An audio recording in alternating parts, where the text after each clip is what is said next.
broiler মাংস ফুলকবি আলু একদম পুৰা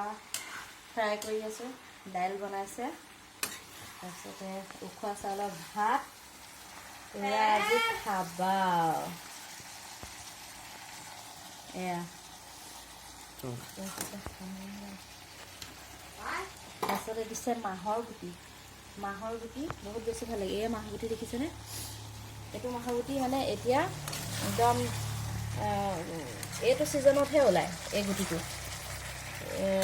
কিবা কি গুটি জানো কি কটাৰী দিব মাহ নে কিহৰ গুটি বুলি কয় জানো বহুত ধুনীয়া লাগে মানে একদম ইমান ধুনীয়াকৈ গলি যায় নহয় বহুত বেছি ভাল লাগে এনেকৈ খাই পেলাই আৰু আজি কাইলৈ যামগৈ যে সেইকাৰণে আজি ৰাতিৰ সাজত এয়া এদিন গাহৰি খোৱালে মাছটো ৰেগুলাৰ মাছ কণী ৰেগুলাৰ কিন্তু এয়া কি কৰিব আজি আকৌ আনিলে গৈ ব্ৰইলাৰ মানা কৰোঁতে দেউতা ইফালে জ্বৰ কালিৰ পৰা দেউতা জ্বৰ উপায় নাই তথাপিতো গৈ আমি যামগৈ কাৰণে একদম ব্ৰইলাৰ লৈ আহিছেগৈ